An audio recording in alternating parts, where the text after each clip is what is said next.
afternoon to you, our cherished listeners and viewers. It is always indeed super exciting to come your way every Wednesday with your favorite business development program on Radio Masterclass. Masterclass is powered by Joy Business and brought to us by Goyle. Goyle, they say good energy, Goyle, Yenara, Yedia. Masterclass is also brought to us by First Code Management Services. They say industry, get it right. We're always excited when we come your way every Wednesday with Masterclass, because here we get to share thoughts, share ideas, and build our economy, build our businesses, and become better for it. Like I always say here on the show, life is too short to make all the mistakes yourself, and therefore let's learn from the mistakes of others so that together we can make our nation great and strong. In the last couple of weeks, 5 weeks I think it was, we spent great time here on the show having a conversation on facilities management. We had here with us in the studio the president of IFMA, and he shared some wonderful thoughts with us. There were great takeaways from that conversation, and I know that all of our facility managers across the country who listened into that show have picked up one or two things. And one of the things that he mentioned here was that sometime in the month of September, there is going to be training available for facilities management, and therefore do take advantage of it. As we always do, it's a new month, and therefore we move on to another conversation, one that is also going to bring great impact and information to us as business people and as entrepreneurs, and that's in the area of industrial relations, or if you like, you say labor relations. It's one of those things that always causes sensations, because there are a lot of people in this country, apart from those who own their own businesses, there are a lot of people who work for other people also. And when we talk about labor relations or industrial relations, what exactly is it about? What does it even entail? Why does it cause so much tension? You hear of, words like strike, you hear of unions, union meetings, you hear of picketing, unfair termination. Those are some of the terminologies that you hear, wrongful dismissals. I know this is going to be a very heated next 4 weeks, because it affects a number of us, and we all want to share thoughts and share understanding and share information on what this whole thing is and how we can make it better, if you like, or operate it better for mutual benefit. We will be looking at a number of areas, but in today's conversation, like Sami said a few minutes ago, we'll be focusing on the topic area of worker management relations. Essentially, this sort of connotes the fact that there are two people or sides in the conversation, which is management staff and employees or staff who work for the organization, and how the relationship between the two of them is managed, should be managed for better output. And we're going to be looking at that into detail. I'm privileged again to have with me here in the studio a very renowned resource person. I'll be mentioning his name shortly. He has been in the HR field for over 25 years. He's an HR professional, and his specialization is in the area of industrial relations. He was in Valco for many years, over 18 years in Valco, working on industrial relations and helping the HR delivery in that environment. He's currently a lecturer at the Chartered Institute of Human Resource Management Practitioners here in Ghana, and he has a wealth of experience to share with us here on the show. Welcome with me here on the show, Mr. Ben Jones Agbai. Thank you. Ben, you're welcome to the show. Thank you. I'm excited. Before we came on air, we're having a very hearty conversation, Sure. and I think that your heartbeat essentially was not necessarily to look at the regulation or the law and the provisions that lie therein, and in other words, throwing the book at each other, but looking at how we can work the human relations aspect of the entire process, to make the process better. I know you are itching to share some thoughts with us, but I've got some great information for our listeners also. If you're listening to us anywhere, you have a company you want to set up, First Code Management Service has some great news for you. And so if you're looking to form a company, you're looking for help in accounting and research, in market entry, in training and capacity building, go no further or look no further. First Code Management Services are here to help your business, and you can locate them today at 60A Westlands Boulevard, West Legon, or you can visit them at www.firstcodelimited.com. First Code Management Services, they say industry, get it right. You can also give them a call on 0302-297-2263 or 0302-297-2264. Uncle Ben, talk to us about industrial relations. Let's sort of build a foundation, if you like, and take it slowly so that people can understand the conversation the way we want to share it. We're not here to pitch staff against management, neither are we here to pitch management against staff, but we're here to say that, listen, we're all human beings. That's one thing we have in common. How can we work that humanity in us to bring to bear a good worker management relation? Let's set that tone in this conversation today. Thank you very much, and thank you very much for the opportunity to be on this platform and to share my perspectives on this issue of industrial relations, but starting today with management worker relations. You know, I want to be connected to people down there. This discussion is not for the big corporations, even though the principles I'll be talking about run through, the big corporations. Yes. But today I want to connect to entrepreneurs, businessmen, business manager, somebody who has some small money and wants to start some business. He has all the logistics, equipment. I want to focus today on the people side, so that putting the people side to the logistics, the equipment, everything, he can deliver and can make money. So let's take a case of one Mr. and Mrs. Nati. Unfortunately, both of them have just lost their jobs through this bank closures, COVID, etc. They have some money. They are holding on to the money. They are scared. But they are thinking that they cannot continue to hold on to the money other at the bank. They can make some money out of the business, out of the money. Some money out of the money they have. Okay. So they have been researching for a business opportunity. Eventually they've got one. They want to do a bakery.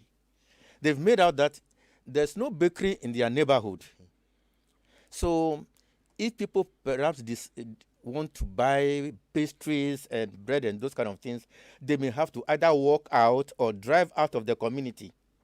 So in their minds, they are sure that a small business, just for the two of them, they don't want any other person. They just want a small oven. They can make some money. They are very particular about the money. So they don't want to start a big business that they can lose control of, and then, their situation becomes even worse than they are in now. You see, I'm mentioning the money because the money aspect is very important. It's a heartbeat. It's the heartbeat. Yes. Of this management worker relation, industrial relation, etc. Okay.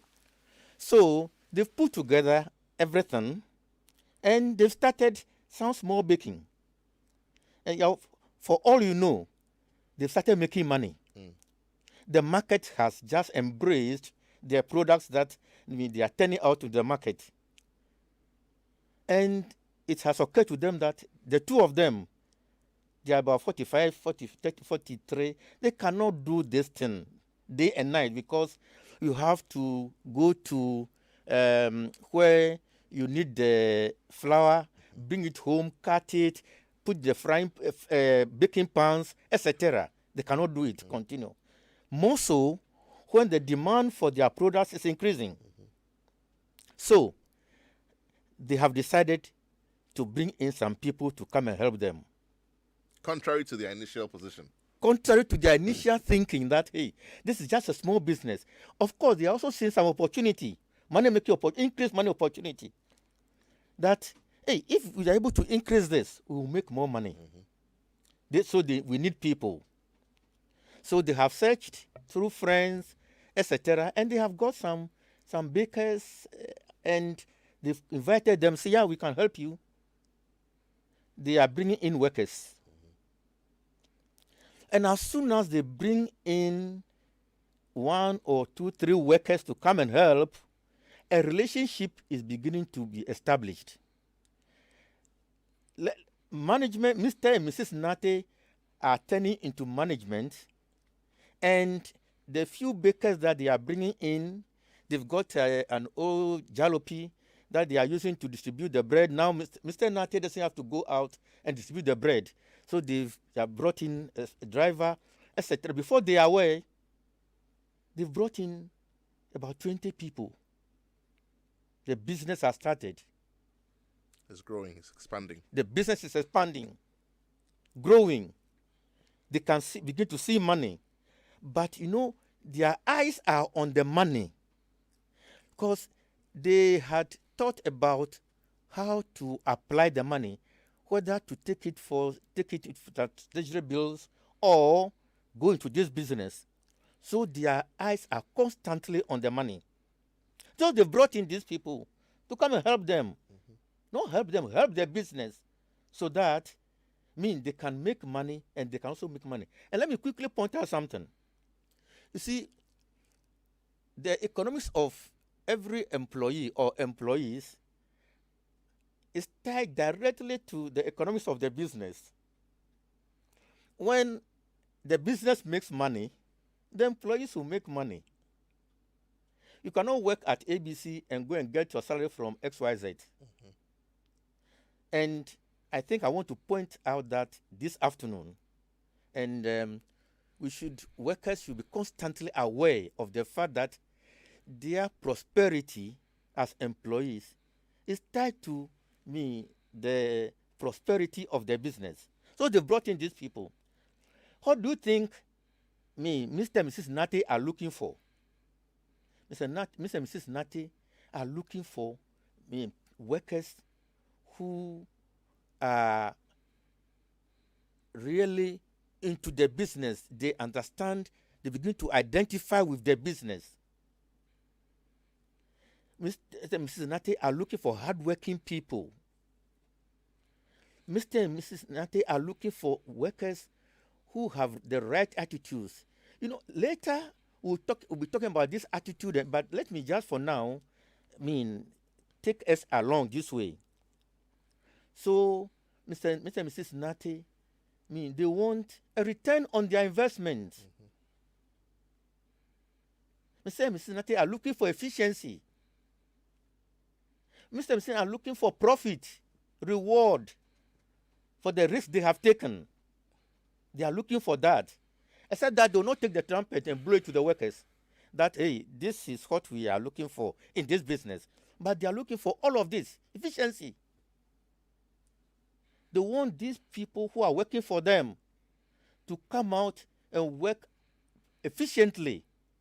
They will not like to tolerate scrap. Because scrap, you either sell it as scrap, below the value of the product, or turn it around again using energy to bring it up again. And that is cost, money. So the expectation of these people, high standards of performance. Like I've said, we'll be talking about some of the things that they need to do to bring about the high standard of performance, etc. What do you think the workers are looking for? These workers who are on the street looking for work to do, they are looking for money to maintain their families. So, you cannot blame them. When they come in, they are looking for good pay. They are looking for challenging and rewarding employment. They have expectations. They have expectations, and justifiably, these are good expectations. Yeah. Because they've left their homes to come and work for you. Another thing they are looking for is an environment devoid of high-handedness, capriciousness, arbitrariness. I fire you. Bullshit, man. Get out from here. It's a business for you. They are not looking for any of those kind of things. Harsh treatment. So, they are looking for good pay. They are looking for good treatment. They are looking for safe working environment. They don't want to be hurt. And of course, Mr. and Mrs. Nati don't want their workers to be hurt. So, when you look at the needs, the desire, the expectations of Mr. and Mrs. Nati versus the few workers that he has brought in, and their expectations, they come along with, it can become a bit conflictual. You are now setting the stage for management-worker relations. In these discussions, as we go along in the subsequent weeks, I'll be talking about the category of workers who will need to help us build the desired appropriate management-worker relations.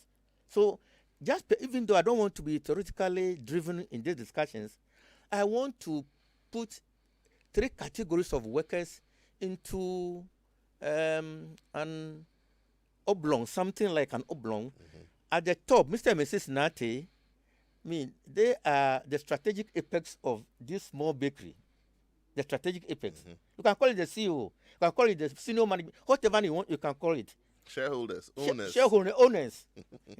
But because of the pattern and the nature of the discussion I'll be having later, I would like to put this thing to context of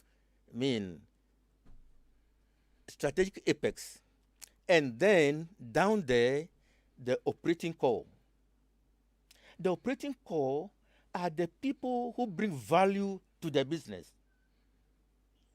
So we have the bakers, then we have people who need the dough, the bakers, the driver who drives out the bread, the pastries, to Kuala and those places. These are the operating core. The maintenance, a few mechanics that he has over there, when some of the equipment are developing some problems, they can fix it. This category of workers are called the operating core. They bring they bring value to the business. Yeah. They bring the money. Sales, they are the operating core. So you have the strategic apex at the top, and then you have the operating core. Mr. and Mrs. Nate have also realized that there must be some kind of supervision, because they have started working around 3 a.m., 4 a.m. Bread must be ready by 6 a.m. They must dry out bread, meat pie. So they have decided that this business should not kill us. Let's bring some people in between us and these workers who can supervise them. In other words, they are taking some burden off Mr. and Mrs. Nate. As the business expands, you can have marketing, you can have sales. At this stage, probably you don't want to burden yourself with a very large HR kind of thing. So I'll be talking about the strategic apex. I'll be talking about the operating core, and in between the operating core and the strategic apex, I'll be talking about the line or the line managers who are between the strategic apex and the operating core. Right. Now, the things that we need to do to get the operating core to be motivated to continue to work without scraps, come to work early. They are somehow different from the things that the line managers need to do to get these people motivated. The reason is this. When the worker leaves home and comes to work, after these expansions and additional employment of middle line people, they don't work with Mr. and Mrs. Nate anymore. When they come to work, they go to their supervisors, or what we call line managers. So, what are the kind of things that the line managers must do, knowledge and skills that they must have to be able to manage the operating core? And then the overall, what are the kind of things that Mr. and Mrs. Nate or senior management need to do with the line management and the operating core so that the business will prosper efficiently, reward, profit. So, in trying to put this into context, this is the kind of things that we want to think about. I don't want us to talk about, the union or the external agencies outside this hitherto family thing that Mr. and Mrs. Nate has established with his operating core with the help of the line management. I don't want us to get there. You see, in my practice, in my experience, you could do this industrial relations, worker management relations, with the application of the law or enterprise management activities to get the results. So, at this stage, we are not talking about the union. You can run this business in a non-unionized environment, and you can also do this business in a unionized environment. The law says that the workers have the right to form a union, but please, my listeners, I don't want us to rush into the union arena because the National Labour Commission, the labor law, application of all of that to get the desired results. In fact, based on my experience, they don't produce the desired results. They produce, you see, the law prescribes how people should go about marrying each other, what you need to have in place, the conditions you need to meet if you want to marry. Is that not it? That's correct. Okay. But after they are married, the law doesn't run the marriage. The law doesn't teach romance. The law doesn't teach romance. The law, what happens in the house, it's not everything that the law has prescribed. So, over the years, and when I was working at Valco, we have worked very hard to work outside the law. That doesn't mean that we don't appreciate the law. But I've come to realize that post-enterprise interventions in industrial relations, worker management relations, do not really yield the desired result that we need. Because if you and your workers, you cannot handle the issue, manage the issue, you know the terrain at the workplace, at the enterprise, you are not able to manage it, handle it, and you want to go and bring a compulsory arbitrator who is only going to look at the narration you have given to him for him to make a determination for you, how can you use that to run industrial relations? So, I'll be coming out to talk about the National Labour Commission. I'll be talking about the unions, the national unions, their role. And when the worker decide to get into the arena of unionization, the unions can play vital role. In fact, they always do great, some of them do great jobs. I've worked with some of them at the ICU. I mean, they do great jobs. But I don't want to get into that yet. The National Labour Commission, the Tripartite Committee, yes, we need them to come out with. But for now, I want us to focus our discussions on the things that we need to do at the enterprise to bring about efficiency, productivity, and profit. I can see the passion with which we're sharing these thoughts, but I want us to get interactive. Let me just quickly apologize to our listeners and our viewers. The passion is with which the conversation is being had, is why we used a certain word on air. We apologize, it was a bit harsh. And what he was trying to say was that sometimes managers use harsh words against their staff, and this was what came out in that way. We do apologize for that. We'll be getting interactive very shortly, but this is Masterclass if you've just tuned in.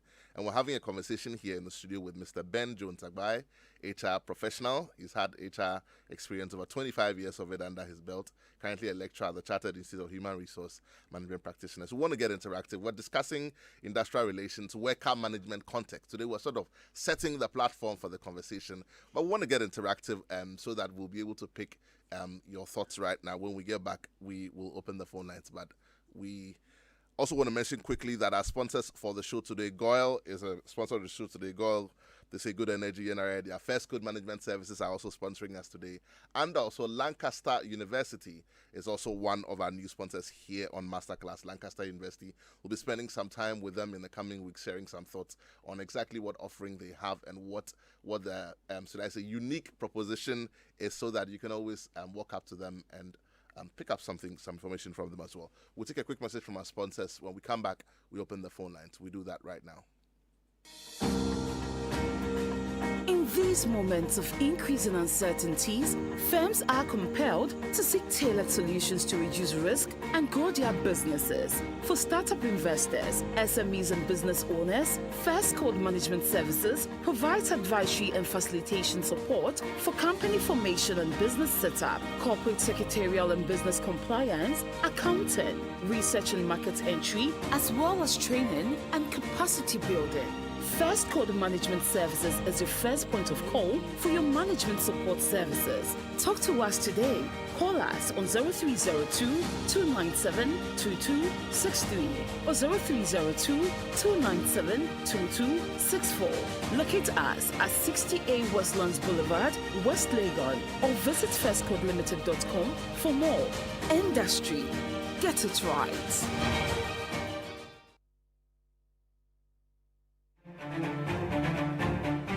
Your favorite on-air business development program, Joy Business Masterclass, is in session, and you can interact with us on Facebook via the Joy 99.7 FM or Joy Business pages. If you tweet, the handle is at Joy 997 FM or at Joy Business GH. Don't forget to hashtag JB Masterclass. You can also call us on 0302-216541 or send your questions and contributions through to the WhatsApp number 0551 111997, and our facilitators will address your concerns.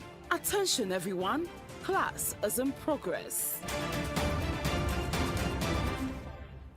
Welcome back. If you've just tuned in, this is Masterclass, and we're here having a conversation on industrial relations with HR consultant and professional, Mr. Ben Jones Agbai, I beg your pardon. The phone lines are now open. Numbers to call 0302-216-541. That's 0302-216-541. You can also send us your comments on 055-1111-997. That's 055-1111-997. Pick up that phone, give us a call. Let's have a conversation. I know that this area of industrial relations or labor relations is one that is fraught with a lot of differences of opinion, if you like, almost controversy, if you like, and these are the things that result in formation of unions, on picketing, on strikes, on industrial actions and all of that. So they were setting the tone for the conversation, and we're saying that we should probably begin to look at this conversation not only from the position of the law, but also from the position of the human beings who are involved. There is humanity in all of us.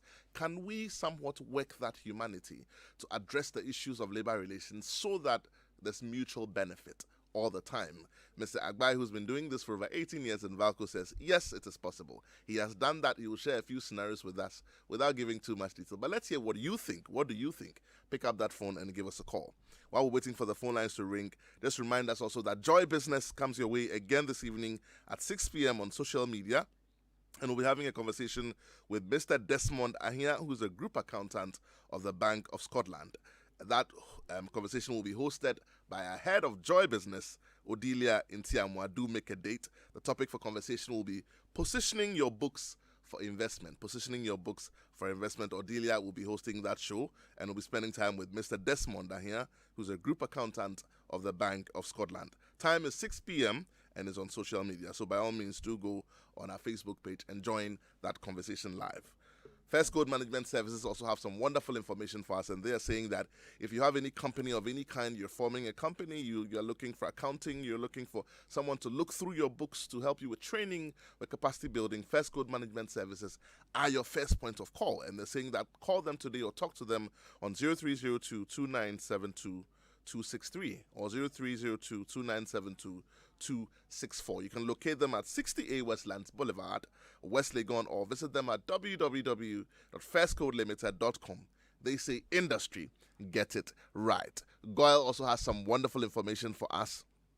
The Goyle higher grade fuels have been tried and tested and proven and accepted over the years as the most suitable for all our engine types, and this includes the latest vehicles with the most modern engines. In addition, these superior qualities, Goyle's higher grade fuels are further fortified with the XP3 additive functional enhancers, and they help your engine to function better. You can get this product in every Goyle station, not just selected stations, but every Goyle station that you come across. Goyle, they say good energy. Goyle, Yenara, Yedia.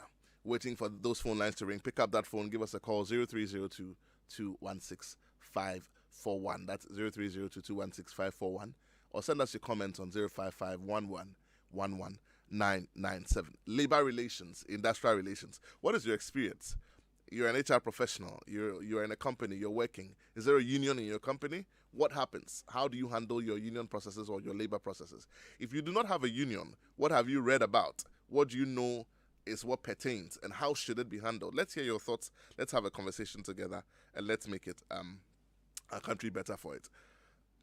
Ms. Agbai, I'm coming back to you. You know, while waiting for the phone lines to ring, and I feel your heart when you say that the people who you employ to come and help your business, scenario in case Mr. and Mrs. Nati, they come with an expectation, but they come into an environment where there is already an expectation that exists from Mr. and Mrs. Nati, which expectation is to multiply the little money that they have through the business venture that they have chosen, which is the bakery in this case. Now, the person coming in also says, I want to come and help you achieve your target, but while doing that, I want to also achieve my target, which is that I want to be provided for. I want security. I want to be able to send my children to school. I want to work in an environment that is not harsh, that's friendly, that nobody's yelling at me every time and nobody's threatening me that they're going to fire me. So those expectations obviously bring the difference. Now you go on to say that when there's 1, 2, or 3 or such new people, then the probability and the permutations and the combinations change. And now there are a number of expectations mapped to the central expectation, which then maps back to each other. And then it begins to get complex. Now, wherever there's been trouble here on earth, human beings have been involved. So the question I ask is, what's the reality? And you've done this before. That's why I asked this question. What's the reality in managing a combination of different expectations within the same space? Is that even possible? Yeah, it's possible. At the end of the day, those expectations must be synchronized into some central expectations that cuts across all the workers. Because one major expectation of Kojo Mensa, Ama Mansa, and call them whatever, is they want pay, and they want good pay. Hold that thought. I've got Sarah Manful from Winneba. Sarah says, good day to all and great discussions there. Yeah, I'm interested in the worker union discussions. So, Sarah, pick up that phone and give us a call. We want to hear your voice on the show today, Sarah. You can call us on 0302 216 541. That's 0302 216 541. Pick up the phone. Let's hear your thoughts. Are you in an HR position, or do you know someone who is? How are you handling your worker union conversations? Let's hear what you have to say. Let's go on, sir.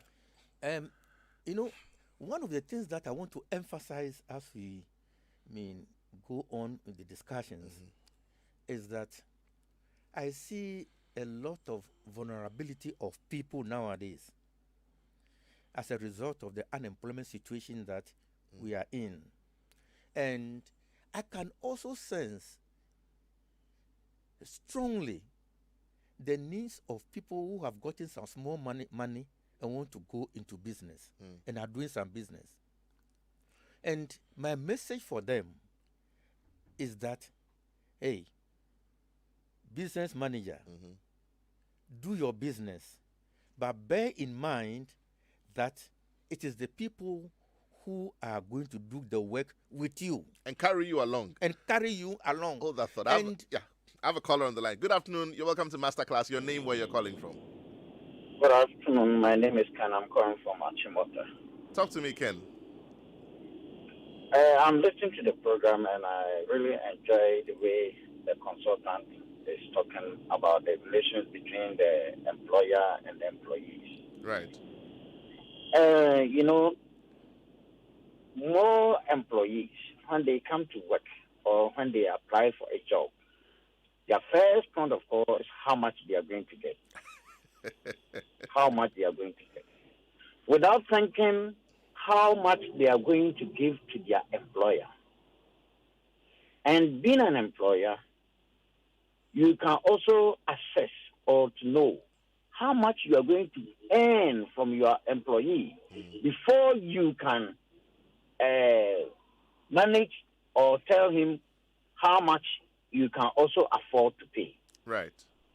The problem we have in Ghana between the employers and the employees is just like cat and rat situation. Mm-hmm. When you open a business, your first ever enemies for opening a business or doing any business in Ghana is your employees. They are your first I mean, those enemies. are harsh words, but please go on. Yeah, that is a fact. Mm. If you may be robbed, if somebody may steal, if somebody may do something, if somebody may report you to the GRA, somebody may report you to SNIT, somebody may report, it will come from your employees. Mm. So I'm employer. That is why I know what I'm talking about. Yes. I am an employer, so I know what I'm talking about. Mm. And it is very unfortunate in our country that because of someone that you feel, maybe you'll be called to answer questions from the court or from the GRA or from the Senate or whatever. It will be sad. So I want the consultant to advise employees, the workers, that before even you can ask for increase of your remuneration or your salary, you have to know how much you are giving to your employer. Right. Okay. That is very important. Right. You know, in Ghana, you know why we have a lot of graduate unemployees. You know why? Tell me. Because he knows that he's a graduate. He holds master's degree. He holds what degree? He holds what degree? Your employer don't have that degree. And for that matter, because of my certificate, you have to give me 1,500 a month. Not because of what I am going to offer, but because of my certificate.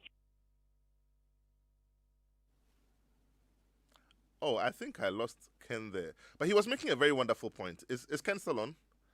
I don't think he's on. We've lost Ken. Ken, I'm so sorry. But he was making a very wonderful point that the reason that people are still unemployed is because they have a high expectation. And Ken seems to be coming from one side of the conversation. I saw you nodding your head. Maybe a few thoughts very quickly before we... I share to some extent... His passion, yes. As an employer, like I've said... Yeah. I mean, Mr. and Mrs. Nate have just lost their jobs. It's very painful. You know, and they have this money that they want to turn around. Mm-hmm. So, to them, nothing is more important than how to get that money to start working. Mm-hmm. In fact, if they had gone in for a bank loan, maybe the first payment may be due. Interest payments may be due. Maybe due. Yeah. Because they have not made any money yet. Yeah. So their mind is on how to make money, how to protect the capital they have put into it, so that they don't get into the situation they found themselves again. So you cannot blame them, but they need to understand that the person who is also coming to do the work for him also deserves some pay. So how do you measure value for money? The person says, how much are you? Sometimes people come in with an overrated value of themselves. So how do you determine, or how do you have that conversation? I'm coming in and I think that, listen, I'm the best thing that happened to you since sliced bread. You think that the work you are going to do will not even put me in the negative. I won't make money out of it. How do we achieve the equilibrium, if you like? You see, Mr. and Mrs. Nati can do some market research to find out how much bakeries in similar situations. You're right. And the information is available. I want to say something.